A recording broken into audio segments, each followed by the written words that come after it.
കഴിഞ്ഞ ആഴ്ച ഇതേ ദിവസം നമ്മളൊരു മാർക്കറ്റ് അനാലിസിസ് വീഡിയോ ഇട്ടിട്ടുണ്ടായിരുന്നു. ആൻഡ് ആ ഒരു വീഡിയോയിൽ ഞാൻ എൻ്റെ നവംബർ ടാർഗറ്റ് കൃത്യമായിട്ട് പറഞ്ഞിട്ടുണ്ടായിരുന്നു.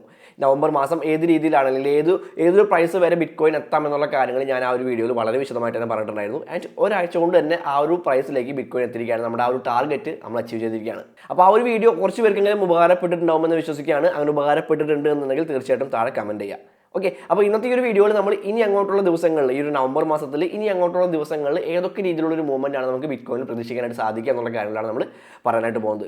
ആൻഡ് ഞാൻ എല്ലാ വീഡിയോയിലും പറയാറുള്ള പോലെ തന്നെ ഈ ഒരു വീഡിയോയിൽ നിന്ന് എന്തെങ്കിലും കാര്യങ്ങൾ നിങ്ങൾക്ക് ഉപകാരപ്പെടുന്നുണ്ട് എന്നുണ്ടെങ്കിൽ ആ കാര്യങ്ങൾ മാത്രം എടുത്താൽ മതി. എപ്പോഴും നിങ്ങളുടേതായിട്ടുള്ള അനാലിസും കാര്യങ്ങളൊക്കെ നടത്തിയതിന് ശേഷം മാത്രം ഏത് രീതിയിൽ ട്രേഡ് ചെയ്യണം, ഏത് ഡയറക്ഷനിലേക്ക് ട്രേഡ് ചെയ്യണം എന്നുള്ള കാര്യങ്ങളൊക്കെ തീരുമാനിക്കാം. അപ്പോൾ അധികം സമയം കളയണ്ട, നേരെ വീഡിയോയിലേക്ക് കിടക്കാം.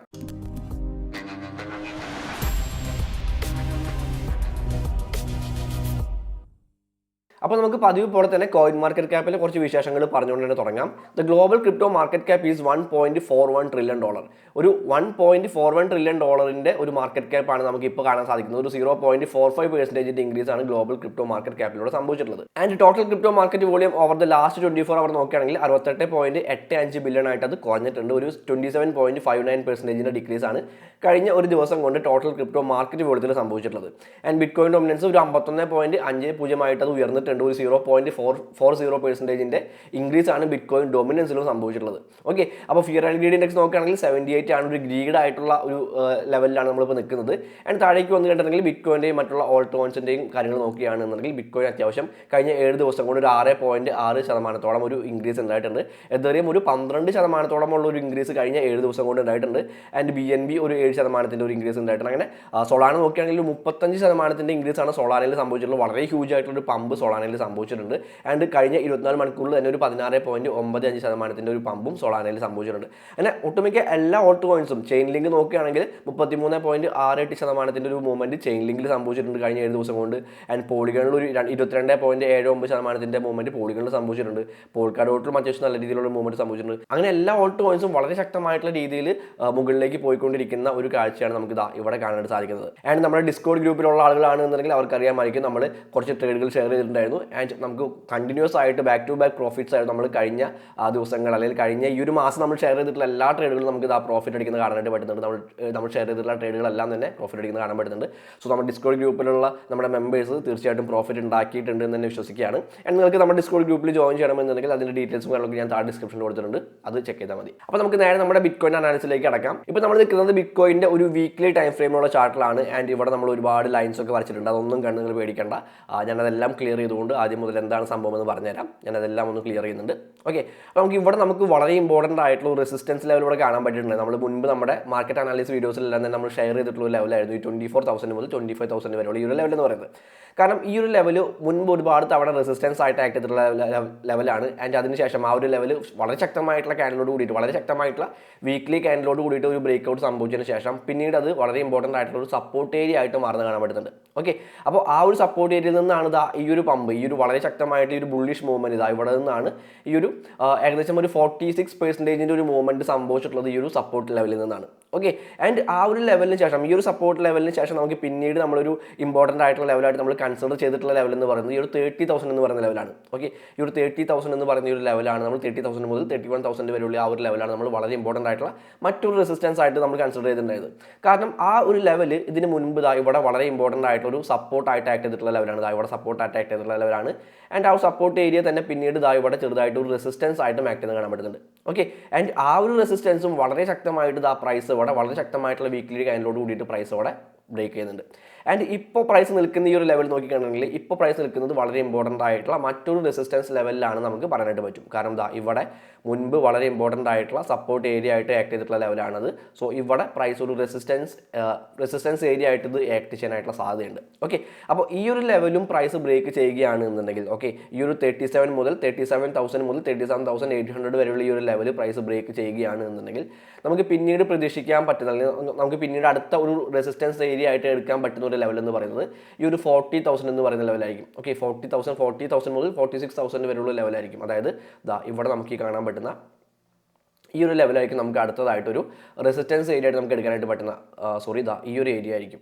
ഈ 43,000 എന്ന് പറയുന്ന ഒരു ഏരിയ ആയിരിക്കും നമുക്ക് അടുത്തതായിട്ടൊരു റെസിസ്റ്റൻസ് ആയിട്ട് എടുക്കാൻ പറ്റുന്ന ഒരു ലെവൽ എന്ന് പറയുന്നത്, അല്ലെങ്കിൽ അടുത്തൊരു ടാർഗറ്റ് ആയിട്ട് നമുക്ക് എടുക്കാൻ പറ്റുന്ന ഈ ഒരു 37,000 മുതൽ 37,800 വരെയുള്ള ആ ഒരു ലെവൽ ബ്രേക്ക് ചെയ്യുകയാണെന്നുണ്ടെങ്കിൽ നമ്മുടെ അടുത്ത ടാർഗറ്റ് എന്ന് പറയുന്നത് 40,000 മുതൽ 43,000 വരെയുള്ള ഈ ഒരു ലെവലായിരിക്കും. ഓക്കെ, കാരണം ആ ഒരു ലെവൽ മുൻപ് ഒരുപാട് തവണ അവിടെ സപ്പോർട്ടായിട്ട് ആക്ട് ചെയ്യുന്നുണ്ട് ആൻഡ് ഇവിടെ റെസിസ്റ്റൻസ് ആയിട്ട് ആക്ട് ചെയ്യുന്നുണ്ട്. സോ അടുത്തായിട്ട് പ്രൈസ് അവിടേക്ക് എത്തുമ്പോൾ അവിടെയും അതൊരു റെസിസ്റ്റൻസ് ആയിട്ട് ആക്ട് ചെയ്യാനായിട്ടുള്ള സാധ്യതകൾ അവിടെയുണ്ട്. ഓക്കെ, അപ്പോൾ നമ്മുടെ അടുത്ത ടാർഗറ്റ് ആയിട്ട് നമുക്ക് എടുക്കാൻ പറ്റുന്ന ഒരു ബുള്ളിഷ് ടാർഗറ്റ് ആയിട്ട് നമുക്ക് എടുക്കാൻ പറ്റുന്ന ഒരു ലെവൽ എന്ന് പറയുന്നത് ഒരു 43,000 അല്ലെങ്കിൽ 40 to 43,000 ആയിരിക്കും നമുക്ക് അടുത്ത ഒരു ടാർഗറ്റ് ആയിട്ട്, അല്ലെങ്കിൽ അടുത്ത ഒരു ഇമ്പോർട്ടൻ്റ് ആയിട്ടുള്ള മേജർ ആയിട്ടുള്ള ലെവലായിട്ട് എടുക്കാൻ പറ്റുന്ന ഒരു ഏരിയ എന്ന് പറയുന്നത്. ഓക്കെ, അപ്പോൾ അതാണ് വീക്ക്ലി ടൈം ഫ്രെയിമിലെ കാര്യം. ആൻഡ് ഒറ്റയടിക്ക് നമുക്ക് ഇത് ഇവിടെ കിട്ടിയ പോലെ തന്നെ നമ്മൾ വളരെ ശക്തമായിട്ട് കണ്ടിന്യൂസ് ആയിട്ടുള്ള ബുള്ളിഷ് ക്യാൻഡിൽസോട് കൂടിയിട്ട് നമുക്ക് ഒരു 40,000 എത്തുമെന്നല്ല ഞാൻ പറയുന്നത്. നമുക്ക് അതിനിടയിൽ ഒരുപാട് റീടെസ്റ്റുകളും കാര്യങ്ങളൊക്കെ ഉണ്ടായിരിക്കും. കാരണം മാർക്കറ്റ് ആ രീതിയിലാണ് പെർഫോം ചെയ്യുന്നത്, മാർക്കറ്റ് ആ രീതിയിലാണ് മുന്നോട്ട് പോകുന്നത്. നമുക്ക് ഇവിടെ എല്ലാം കണ്ട പോലെ തന്നെ ഈ ഒരു ലെവൽ ബ്രേക്ക് ചെയ്തതിന് ശേഷം ഒരു റീടെസ്റ്റ് സംഭവിച്ച പോലെ തന്നെ ഈ ഒരു ലെവൽ ബ്രേക്ക് ചെയ്തതിന് ശേഷം ഇവിടെ വീണ്ടും ഒരു റീടെസ്റ്റ് ഒക്കെ സംഭവിക്കാനും ഒരു പ്രൈസ് കൺസോൾട്ടേഷൻ ഒക്കെ ഉണ്ടാവാനായിട്ടുള്ള സൈഡ് വേസ് ആയിട്ടുള്ള മൂവ്മെന്റ് ഒക്കെ ഉണ്ടാവാനായിട്ടുള്ള സാധ്യതകൾ തീർച്ചയായിട്ടും ഉണ്ട്. ആൻഡ് ഈ ഒരു ലെവൽ ബ്രേക്ക് ചെയ്യുകയാണെങ്കിൽ 37,000 മുതൽ 37,800 വരെയുള്ള ഈ ഒരു ലെവൽ ബ്രേക്ക് ചെയ്യുകയാണെന്നുണ്ടെങ്കിൽ പിന്നീട് നമുക്കൊരു ബുള്ളിഷ് ടാർഗറ്റ് ആയിട്ട് ഒരു 40,000 മുതൽ 43,000 വരെയുള്ള ആ ഒരു ലെവൽ നമുക്ക് എടുക്കാനായിട്ട് പറ്റും. ഓക്കെ, അപ്പോൾ അതാണ് നമുക്ക് ഒരു വീക്ക്ലി ടൈം ഫ്രെയിമിൽ നമുക്ക് കാണാൻ പറ്റുന്ന ഒരു കാര്യം എന്ന് പറയുന്നത്. ഒരു ഹയർ ടൈം ഫ്രെയിംസിൽ നമുക്ക് കാണാൻ പറ്റുന്ന കുറച്ച് ലോങ് ടൈം ആയിട്ടുള്ള ഒരു ടാർഗറ്റ് ആയിട്ട്, അല്ലെങ്കിൽ ഒരു 1-2 മാസം കൊണ്ട് തന്നെ, അല്ലെങ്കിൽ 2-3 മാസം കൊണ്ട് നമുക്ക് അച്ചീവ് ചെയ്യാൻ സാധ്യതയുള്ള ഒരു ടാർഗറ്റ് ആയിട്ട് നമുക്ക് വേണമെങ്കിൽ 40,000 അല്ലെങ്കിൽ 43,000 നമുക്ക് എടുക്കാനായിട്ട് പറ്റും. ആൻഡ് ഒരു ഡെയിലി ടൈം ഫ്രെയിമിലേക്ക് വന്നു കഴിഞ്ഞിട്ടുണ്ടെങ്കിൽ നമ്മളിത് കഴിഞ്ഞ വീഡിയോയിൽ നമ്മൾ ഷെയർ ചെയ്തിട്ടുള്ള ഒരു അനാലിസിസ് ആണ്. നമ്മുടെ CPR ഇൻഡിക്കേറ്ററാണ് നമ്മൾ ഇവിടെ ഇട്ടിട്ടുള്ളത്, ഒരു മന്ത്ലി CPR ഇൻഡിക്കേറ്ററാണ്. ആൻഡ് പ്രൈസ് ഇവിടെ നിൽക്കുമ്പോൾ, പ്രൈസ് ഏകദേശം എന്താ ഈ ഒരു ഏരിയയിൽ നിൽക്കുമ്പോൾ നമ്മൾ പറഞ്ഞിട്ടുണ്ടായിരുന്നു ഈ ഒരു CPR ലെവലിലേക്ക് ഒരു റീടെസ്റ്റ് നമ്മൾ പ്രതീക്ഷിച്ചിട്ടുണ്ടായിരുന്നു. കാരണം വളരെ ശക്തമായിട്ടുള്ള ഒരു ബുള്ളിഷ് ആയിട്ടുള്ള മൂവ്മെൻറ്റ് ഇവിടെ നമുക്ക് കണ്ടിട്ടുണ്ടായിരുന്നു. ആൻഡ് അവിടെ നിന്നൊരു റീടെസ്റ്റ് നമ്മൾ പ്രതീക്ഷിച്ചിട്ടുണ്ടായിരുന്നു. നമ്മളത് പ്രധാനമായിട്ടും ഉദ്ദേശിച്ചിട്ടുള്ളത് പ്രൈസ് ഒന്ന് ഡൗൺ ആവുകയാണ് എന്നുണ്ടെങ്കിൽ നമ്മൾ പാനിക് ആവേണ്ട ആവശ്യമില്ല. കാരണം ഈ ഒരു CPR ലെവലിൽ ഒരു റീടെസ്റ്റ് എടുത്തുകൊണ്ട് പ്രൈസ് വീണ്ടും തിരിച്ചു കയറി നമ്മുടെ ഈ ഒരു 37,000 എന്ന് പറയുന്ന ആ ഒരു മന്ത്ലി CPR R1 എന്ന് പറയുന്ന ലെവലിലേക്ക് എത്താനായിട്ടുള്ള സാധ്യത ഉണ്ട് എന്നായിരുന്നു നമ്മൾ കഴിഞ്ഞ വീഡിയോയിൽ പറഞ്ഞിട്ടുണ്ടായിരുന്നത്. ആൻഡ് നമുക്കിവിടെ കാണാൻ പറ്റുന്നത് നമുക്കൊരു റീടെസ്റ്റ് പോലും കിട്ടാതെ വളരെ ശക്തമായിട്ട് തന്നെ പ്രൈസ് മുകളിലേക്ക് പോവുകയും ആ ഒരു 37,000 എന്ന് പറയുന്ന മന്ത്ലി CPR R1 എന്ന് പറയുന്ന ആ ഒരു ലെവലിനെ ടെസ്റ്റ് ചെയ്യുകയും ചെയ്തിട്ടുണ്ട്. അതായത് നമ്മുടെ മന്ത്ലി ടാർഗറ്റ് ആയിട്ടുള്ള മന്ത്ലി CPR R1 നമ്മൾ കഴിഞ്ഞ വീഡിയോയിൽ ഷെയർ ചെയ്തിട്ടുള്ള നമ്മുടെ മന്ത്ലി ടാർഗറ്റ് ഇവിടെ ഹിറ്റ് ആയിട്ടുണ്ട്, അല്ലെങ്കിൽ ആ ഒരു നവംബർ മാസത്തിൽ നമ്മൾ പറഞ്ഞിട്ടുള്ള ടാർഗറ്റ് ഇവിടെ ഹിറ്റ് ആയിട്ടുണ്ടെന്നുള്ള കാര്യങ്ങളാണ് നമുക്കിവിടെ കാണാനായിട്ട് പറ്റുന്നത്. ആൻഡ് നമ്മൾ ഈ ഒരു വീക്ക്ലി ടൈം ഫ്രെയിമിൽ കഴിഞ്ഞ ടൈം ഫ്രെയിമിൽ പറഞ്ഞ പോലെ തന്നെ ഈ ഒരു ലെവൽ, ഈ ഒരു monthly R1 level price break ചെയ്യുകയാണെന്നുണ്ടെങ്കിൽ, ഈ ഒരു ലെവൽ പ്രൈസ് ബ്രേക്ക് ചെയ്യുകയാണെന്നുണ്ടെങ്കിൽ നമ്മുടെ അടുത്ത ടാർഗറ്റ് ആയിട്ട് വരുന്നത് ആ മന്ത്ലി R2 ആയിട്ടുള്ള 40,000 എന്ന് പറയുന്ന ലെവലാണ് അടുത്ത ടാർഗറ്റ് ആയിട്ട് വരുന്നത്. അത് തന്നെയാണ് ഞാനിവിടെ വീക്ക്ലി ടൈം ഫ്രെയിമിലും പറഞ്ഞിട്ടുള്ളത്. അത് തന്നെയാണ് അടുത്ത നമുക്കൊരു ടാർഗറ്റ് ആയിട്ട് ഈ ഒരു ലെവൽ ബ്രേക്ക് ചെയ്യുകയാണെന്നുണ്ടെങ്കിൽ, ഈ ഒരു മന്ത്ലി R1 ലെവൽ ബ്രേക്ക് ചെയ്യുകയാണെന്നുണ്ടെങ്കിൽ അടുത്ത ടാർഗറ്റ് ആയിട്ട് നമുക്ക് എടുക്കാനായിട്ട് സാധിക്കുക ഈ ഒരു 40,000 എന്ന് പറയുന്ന ആ ഒരു ലെവലായിരിക്കും. 40,000 എന്ന് പറയുന്ന മന്ത്ലി R2 ലെവലായിരിക്കും, മന്ത്ലി CPR R2 ലെവലായിരിക്കും നമുക്ക് അടുത്ത ടാർഗറ്റ് ആയിട്ട് എടുക്കാനായിട്ട് പറ്റുക. അതാണ് നമുക്ക് ഇവിടെ ഡെയിലി ടൈം ഫ്രെയിമിൽ, അതായത് ബുള്ളിഷ് ആയിട്ടുള്ള ഒരു കാര്യം തന്നെയാണ് നമുക്ക് ഇവിടെയും കാണാൻ പറ്റുന്നത്. ആൻഡ് ഞാൻ നേരത്തെ പറഞ്ഞ പോലെ തന്നെ അതിനിടയിൽ നമുക്ക് ഒരുപാട് റീടെസ്റ്റുകളും കാര്യങ്ങളൊക്കെ ഉണ്ടായിരിക്കും. കാരണം മാർക്കറ്റ് ആ രീതിയിലാണ് മുന്നോട്ട് പോകുക. കണ്ടിന്യൂസ് ആയിട്ടുള്ള ബുള്ളിഷ് ക്യാൻഡിൽസ് നമുക്ക് എപ്പോഴും കിട്ടിക്കൊള്ളണമെന്നില്ല. കണ്ടിന്യൂസ് ആയിട്ടുള്ള ബുള്ളിഷ് ക്യാൻഡിൽസ് പോവുകയാണെന്നുണ്ടെങ്കിൽ ഒരു പോയിന്റിൽ എത്തിക്കഴിഞ്ഞിട്ടുണ്ടെങ്കിൽ അവിടെ നമുക്കൊരു ഈ പറഞ്ഞ പോലെ ഒരു റീടെസ്റ്റ് അവിടെ അത്യാവശ്യമാണ്.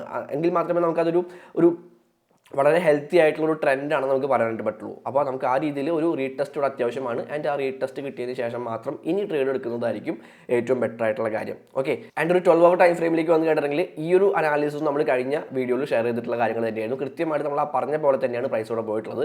ഞാനിവിടെ പറഞ്ഞിട്ടുണ്ടായിരുന്നു ഈ ഒരു ലെവലിൽ നിന്നും, ഈ ഒരു ഏരിയയിൽ നിന്നും പ്രൈസ് മുകളിലേക്ക് ഈ ഒരു ട്രെൻഡ് ലൈനെ ടെസ്റ്റ് ചെയ്യാനായിട്ടുള്ള രീതിയിൽ പ്രൈസ് പോകാൻ സാധ്യതയുണ്ടെന്ന് പറഞ്ഞിട്ടുണ്ടായിരുന്നു. ആൻഡ് അതേ രീതിയിൽ തന്നെ ഞാൻ ജസ്റ്റ് കാണിച്ചു തരാം. ഏകദേശം പ്രൈസ് ഇവിടെ നിൽക്കുമ്പോഴായിരുന്നു നമ്മൾ അത് പറഞ്ഞിട്ടുണ്ടായിരുന്നത്. പ്രൈസ് ഇവിടെ നിൽക്കുമ്പോഴായിരുന്നു നമ്മൾ ഈ ഒരു ഫിഗർ വെച്ചുകൊണ്ട് ഒരു ലോവർ ടൈം ഫ്രെയിമിലേക്ക് പോയിട്ട്, ഒരു 4 അവർ ടൈം ഫ്രെയിമിലേക്കും 1 അവർ ടൈം ഫ്രെയിമിലേക്കൊക്കെ നമ്മൾ പോയിട്ട് പറഞ്ഞിട്ടുണ്ടായിരുന്നു ഇവിടെ ഒരു ബ്രേക്ക് ഔട്ട് കിട്ടിയിട്ടുണ്ട്. ആൻഡ് ഒരു 1 അവർ ടൈം ഫ്രെയിമിൽ കുറച്ചുകൂടെ ഡീറ്റെയിൽ ആയിട്ട് നമുക്ക് ആ ബ്രേക്ക് ഔട്ട് കാണാൻ പറ്റും. ആൻഡ് ഇവിടെ നിന്ന് പ്രൈസ് ഈ ഒരു ട്രെൻഡ് ലൈനിലേക്കുള്ള ഒരു ടാർഗറ്റ് നമ്മൾ പറഞ്ഞിട്ടുണ്ട്. ഈ ഒരു ട്രെൻഡ് ലൈനിലേക്ക് പ്രൈസ് പോകാനായിട്ടുള്ള സാധ്യത ഉണ്ടെന്ന് പറഞ്ഞിട്ടുണ്ടായിരുന്നു. ആൻഡ് നമുക്ക് കാണാൻ പറ്റുന്നുണ്ട് അതിനുശേഷം പ്രൈസ് പോയിട്ടുള്ളതും ആ രീതിയിൽ തന്നെയാണ്. പ്രൈസ് വളരെ ശക്തമായിട്ട് മുകളിലേക്ക് പോകുന്നുണ്ട്. ആൻഡ് ആ ഒരു ട്രെൻഡ് ലൈനിലേക്ക് തന്നെ നമ്മൾ പറഞ്ഞിട്ടുള്ള പോലെ ആ ഒരു ട്രെൻഡ് ലൈനിലേക്ക് തന്നെ പ്രൈസ് ഇവിടെ പോകുന്നത് നമുക്ക് കൃത്യമായിട്ട് ഇവിടെ കാണാനായിട്ട് പറ്റുന്നുണ്ട്. ഓക്കെ, നമ്മുടെ ആ ഒരു ട്രെൻഡ് ലൈനിലേക്ക് തന്നെ പ്രൈസ് പോകുന്നത് കാണാൻ പറ്റുന്നുണ്ട്. കുറച്ച് ദിവസങ്ങൾ എടുത്തിട്ടുണ്ട്, അല്ലെങ്കിൽ കുറച്ച് സമയം എടുത്തിട്ടുണ്ട്. കാരണം നമ്മൾ വിചാരിക്കുന്ന അത്രയും സമയം കൊണ്ടല്ല, നമ്മൾ വിചാരിക്കുന്ന ഒരു ടൈം കൊണ്ട് തന്നെ നമ്മുടെ ടാർഗറ്റ് ഹിറ്റ് ആവണമെന്ന് പറഞ്ഞു കഴിഞ്ഞിട്ടുണ്ടെങ്കിൽ അത് ട്രേഡിങ്ങിൽ നടക്കില്ല. ഓക്കെ, അപ്പോൾ നമ്മൾ കൃത്യമായിട്ട് നമ്മൾ പറഞ്ഞിട്ടുള്ള ആ ഒരു ഡയറക്ഷനിലേക്ക് തന്നെ പ്രൈസ് പോയിട്ടുണ്ട്. നമ്മുടെ ആ ഒരു ടാർഗറ്റ് അവിടെ ഹിറ്റ് ആയിട്ടുണ്ട്. നിങ്ങൾക്ക് അതാ നമ്മുടെ ഈ ഒരു ഡിസ്കോഡ് ഗ്രൂപ്പിൽ കാണാൻ പറ്റുന്നുണ്ട്. ഇതാണ് ഞാൻ ഷെയർ ചെയ്തിട്ടുള്ള ട്രേഡ് എന്ന് പറയുന്നത് നമ്മുടെ BTCയുടെ ട്രേഡ്. ഇതാണ് ഞാൻ ഷെയർ ചെയ്തിട്ടുള്ള BTCയുടെ ട്രേഡ് എന്ന് പറയുന്നത്, ആ ഒരു ട്രേഡ് സെറ്റപ്പ് എന്ന് പറയുന്നത്. ഓക്കെ, ഞാനിത് മുൻപ് ഷെയർ ചെയ്തിട്ടുള്ള കാണിച്ചു തരാം. ഞാൻ കൃത്യമായിട്ട് ഇത് ഷെയർ ചെയ്തിട്ടുണ്ടായിരുന്നു, ഈ ഒരു ട്രേഡ് സെറ്റപ്പ് ഞാൻ ഷെയർ ചെയ്തിട്ടുണ്ടായിരുന്നു. ആൻഡ് നമുക്കത് കൃത്യമായിട്ട് നമ്മുടെ ടാർഗറ്റും അവിടെ ഹിറ്റ് ആവുന്നത് കാണാൻ പറ്റുന്നുണ്ട്. ഈ രീതിയിൽ ഹിറ്റ് ആവുന്നത് കാണാൻ പറ്റുന്നുണ്ട്. ഓക്കെ, അപ്പോൾ നമുക്ക് കൃത്യമായിട്ട് ഈ പറയുന്ന പോലെ നമുക്ക് നമ്മുടെ അനാലിസിന് ശേഷം നമുക്കൊരു ഐഡിയ കിട്ടിയിട്ടുണ്ട്, ഒരു ഡയറക്ഷൻ കിട്ടിയിട്ടുണ്ട് എന്നുണ്ടെങ്കിൽ നമുക്ക് ആ ഒരു ഡയറക്ഷൻ വെച്ചുകൊണ്ട് നമുക്ക് ട്രേഡ് ചെയ്യാനായിട്ട് സാധിക്കും. ആൻഡ് പിന്നീട് നമ്മളത് ക്ഷമയോട് കൂടിയിട്ട് വെയിറ്റ് ചെയ്യുക. നമുക്ക് ഇത്ര ദിവസം കൊണ്ട് തന്നെ 2 ദിവസം കൊണ്ട് തന്നെ നമ്മുടെ ടാർഗറ്റ് ഹിറ്റ് ആവണം എന്ന് പറഞ്ഞിട്ടുണ്ടെങ്കിൽ അത് നടപടിയാവുന്ന കാര്യമില്ല. അപ്പോൾ കൃത്യമായിട്ട് ക്ഷമയോട് കൂടിയിട്ട് കാത്തിരിക്കുക. നമ്മുടെ അനാലിസിസ് എപ്പോഴാണോ റോങ് ആവുന്നത്, ആ റോങ് ആയിക്കഴിഞ്ഞാൽ മാത്രമേ, നമ്മുടെ ആ ഒരു അനാലിസിസ് തെറ്റാണ് നമുക്ക് പൂർണ്ണമായിട്ടുള്ള ബോധ്യം വന്നു കഴിഞ്ഞാൽ മാത്രമേ നമ്മൾ അതിൽ നിന്നും പിന്മാറേണ്ടതുള്ളൂ. അതല്ല എന്നുണ്ടെങ്കിൽ ആ ട്രേഡ് ഹോൾഡ് ചെയ്തുകൊണ്ട് തന്നെ അവിടെ ഇരിക്കുക എന്നുള്ളതാണ് നമ്മൾ ഏറ്റവും ആദ്യം ചെയ്യേണ്ടത്. ഓക്കെ, അപ്പോൾ ആ ഒരു ഡിസിപ്ലിൻ നമുക്ക് തീർച്ചയായിട്ടും അത്യാവശ്യമായിട്ട് നമുക്ക് ഉണ്ടാവേണ്ടതുണ്ട്. ഓക്കെ, ആൻഡ് അടുത്തൊരു ടൈം ഫ്രെയിമിലേക്ക് പോയി കഴിഞ്ഞാൽ ഈ ഒരു കാര്യം, ഈ ഫോർവേഡ് ടൈം ഫ്രെയിമിലുള്ള ഈ ഒരു കാര്യവും ഞാൻ കഴിഞ്ഞ വീഡിയോയിൽ ഷെയർ ചെയ്തിട്ടുള്ള ഒരു കാര്യമായിരുന്നു. അതായത് ഈ ഒരു ലെവൽ, ഈ ഒരു 34 മുതൽ 34,000 മുതൽ 35,000 വരെയുള്ള ഈ ഒരു ലെവൽ വളരെ ഇമ്പോർട്ടൻ്റ് ആയിട്ടുള്ള റെസിസ്റ്റൻസ് ഏരിയ ആയിട്ടും സപ്പോർട്ട് ഏരിയയുമായിട്ടൊക്കെ ആക്ട് ചെയ്യാനായിട്ട് സാധ്യത പെട്ടിട്ടായിരുന്നു. ആൻഡ് ഇവിടെ നിന്ന് ഒരു ബ്രേക്ക് ഔട്ട് മുകളിലേക്ക് സംഭവിച്ചു കണ്ടിട്ടുണ്ടെങ്കിൽ പിന്നീട് അവിടെ നിന്ന് പ്രൈസ് ശക്തമായിട്ട് തന്നെ മുകളിലേക്ക് പോകാനായിട്ടുള്ള സാധ്യത ഉണ്ട് എന്ന് ഞാൻ പറഞ്ഞിട്ടുണ്ടായിരുന്നു. ആൻഡ് അതുപോലെ തന്നെ ഈ ഒരു ബ്രേക്ക് ഔട്ട് സംഭവിച്ചതിന് ശേഷം പ്രൈസ് ശക്തമായിട്ട് തന്നെ മുകളിലേക്ക് പോകുന്നുണ്ട്, നമുക്ക് കാണാനായിട്ട് പറ്റുന്നുണ്ട്.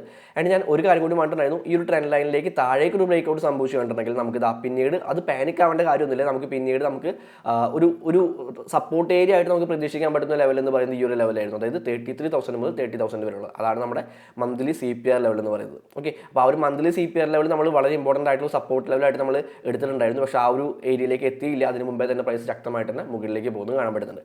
ആൻഡ് ഇവിടെ നിന്ന് പ്രൈസിന് ഏത് രീതിയിലായിരിക്കും ഒരു മൂവ്മെൻറ്റ് ഉണ്ടാവുക എന്ന് ചോദിച്ചു കണ്ടിട്ടുണ്ടെങ്കിൽ ഞാനിവിടെ നമ്മുടെ ഫിബൊനാച്ചി ലെവൽ ഞാൻ അപ്ലൈ ചെയ്യുന്നുണ്ട്. ഈ ഒരു ലോയിൽ നിന്നും ഈ ഒരു ഹൈയിലേക്ക് ഞാൻ നമ്മുടെ ഫിബൊനാച്ചി ലെവൽ ഞാൻ അപ്ലൈ ചെയ്യുന്നുണ്ട്. ഓക്കെ, ആൻഡ് ഇവിടെ നമുക്ക് പ്രതീക്ഷിക്കാൻ പറ്റുന്ന ഒരു കാര്യം എന്ന് പറയുന്നത് ഈ ഒരു ലെവലിലേക്ക് ഒരു റീടെസ്റ്റ് സംഭവിക്കുകയാണ് എന്നുണ്ടെങ്കിൽ ഒരു 36,000 എന്ന് പറയുന്ന ലെവലിലേക്ക് വരുന്നത്, ഇവിടെ ഒരു ഹൈ ക്രിയേറ്റ് ചെയ്യുന്നുണ്ട്. ദെൻ ഒരു റീടെസ്റ്റ് സംഭവിക്കുകയാണ് എന്നുണ്ടെങ്കിൽ ഈ ഒരു 36,000 എന്ന് പറയുന്ന ഈ ലെവലിലേക്ക് പ്രൈസ് മാക്സിമം എത്താനായിട്ടുള്ള സാധ്യതയുണ്ട്. ആൻഡ് അവിടെ നിന്നായിരിക്കും പ്രൈസ് പിന്നീട് മുകളിലേക്ക് പോകാനാണ്. ഈ ഒരു 38,000 എന്ന് പറയുന്നത് നമുക്കൊരു ഷോർട്ട് ടൈം ടാർഗറ്റ് ആയിട്ട് വെക്കാനായിട്ട് പറ്റും. ഒരു ഈ ഫിബൊനാച്ചി 0.27 ലെവലായിട്ടുള്ള 38,830 എന്ന് പറയുന്നത് നമുക്കൊരു ഷോർട്ട് ടൈം ടാർഗറ്റ് ആയിട്ട് നമുക്ക് വെക്കാനായിട്ട് പറ്റും. ഓക്കെ, അപ്പോൾ ഈ രീതിയിലായിരിക്കും പ്രൈസ് ഇനി മുന്നോട്ട് പോകാനായിട്ട് സാധ്യത ഉള്ളത് എന്നാണ് എൻ്റെ ഒരു അനാലിസിസ് വെച്ചുകൊണ്ട് എനിക്ക് തോന്നുന്നത്. ആൻഡ് നിങ്ങൾ ഏത് രീതിയിലാണ് ട്രേഡ് ചെയ്യാനായിട്ട് പോകുന്നത് എന്നുള്ള കാര്യങ്ങൾ നിങ്ങൾ തന്നെ തീരുമാനിക്കുക. നിങ്ങൾ നിങ്ങളുടേതായിട്ടുള്ള അനാലിസിസും കാര്യങ്ങളൊക്കെ നടത്തുക. അതിനുശേഷം മാത്രം ഏത് രീതിയിൽ ട്രേഡ് ചെയ്യണം, ഏത് ഡയറക്ഷനിലേക്ക് ട്രേഡ് ചെയ്യണം എന്നുള്ള കാര്യങ്ങളൊക്കെ തീരുമാനിക്കേണ്ടത്. ആൻഡ് ഈ ഒരു വീഡിയോ ഉപകാരപ്പെടുന്നുണ്ട് എന്നുണ്ടെങ്കിൽ, ഇനിയും ഇതുപോലുള്ള വീഡിയോസ് വേണമെന്നുണ്ടെങ്കിൽ തീർച്ചയായിട്ടും താഴെ കമൻറ്റ് ചെയ്യുക, വീഡിയോക്ക് ലൈക്ക് അടിക്കുക. കാരണം ലൈക്കുകളാണ് നിങ്ങൾക്ക് എനിക്ക് തരാൻ പറ്റുന്ന ഏറ്റവും വലിയ സപ്പോർട്ട് എന്ന് പറയുന്നത്. ഓക്കെ, അപ്പോൾ ഹാപ്പി ട്രേഡിംഗ്, അടുത്ത വീഡിയോയിൽ കാണാം.